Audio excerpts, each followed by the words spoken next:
पश्चिम बंगाल की राजनीति से जुड़ी है। पश्चिम बंगाल की राजनीति में एक बार फिर जो है उसी राजनीति में घमासान देखने को मिल रहा है। टीएमसी यानी कि जो है टीएमसी के भीतर गुटबाजी और बागियों के दावों के बीच अब पार्टी की फायर ब्रांड सांसद महुआ मोइत्रा ने मोर्चा संभाल लिया है और तीखा हमला बोला है। महुआ मोइत्रा ने बागी नेताओं के उन दावों को पूरी तरीके से खारिज कर दिया है, जिसमें कुछ नेताओं ने टीएमसी पर अपना जो है नियंत्रण होने की बात कही थी। उन्होंने तंज कसते हुए कहा कि अगर उनके कहने से टीएमसी उनकी हो जाती तो फिर खुद को इंग्लैंड की रानी मान लेंगी। इस बयान के बाद राजनीतिक हलकों में बहस तेज हो गई है। महुआ मोइत्रा ने साफ शब्दों में कहा है कि कुछ बागी नेता जिस तरीके से दावे कर रहे हैं उनमें कानूनी और संवैधानिक समझ बिल्कुल भी नहीं दिखती। उन्होंने आरोप लगाया है कि ऐसे दावे न केवल असंवैधानिक है बल्कि पार्टी की छवि को भी नुकसान पहुंचा रहे हैं। ये पूरा विवाद उस समय और ज्यादा बढ़ गया जब टीएमसी के भीतर कुछ विधायकों और सांसदों ने अलग अलग रुख अपनाया। बागी खेमे से कुछ नेताओं ने यहाँ तक दावा किया कि पार्टी पर उनका नियंत्रण है और उन्होंने जो है संगठनात्मक ढांचे में बड़े बदलाव भी घोषित कर दिए हैं।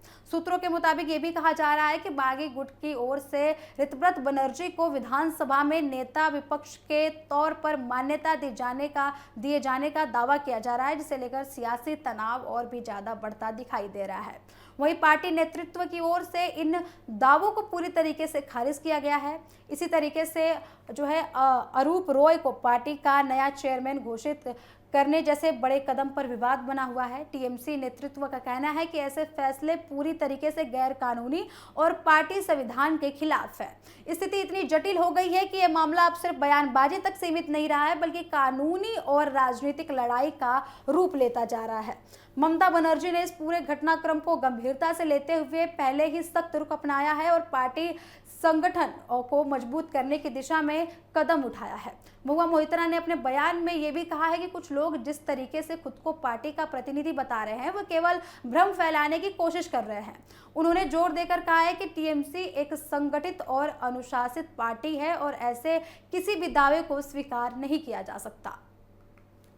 वहीं राजनीतिक जानकारों का मानना है कि पश्चिम बंगाल में टीएमसी के भीतर चल रही ये अंदरूनी खींचातान पार्टी के लिए चुनौती बनती जा रही है, खासकर ऐसे समय में जब राज्य में राजनीतिक कंपटीशन पहले से ही काफी तीव्र है।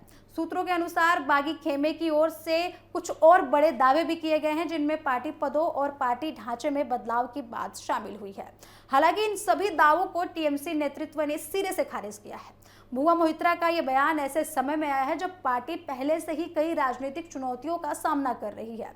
उनका यह तीखा अंदाज टीएमसी के भीतर एकजुटता का संदेश देने की पूरी कोशिश के रूप में देखा जा रहा है। वहीं दूसरी ओर बागी खेमे के नेताओं का कहना है कि उनके दावे पूरी तरीके से वैध हैं और पार्टी के भीतर लोकतांत्रिक प्रक्रिया के तहत बदलाव की आवश्यकता है। हालांकि इस पर पार्टी नेतृत्व और कानूनी विशेषज्ञों की राय बिल्कुल ही अलग है। फिलहाल स्थिति यह है कि टीएमसी के भीतर चल रही ये राजनीतिक खींचातान अब खुलकर सामने आ चुकी है और आने वाले दिनों में ये मामला और भी ज्यादा तूल पकड़ सकता है।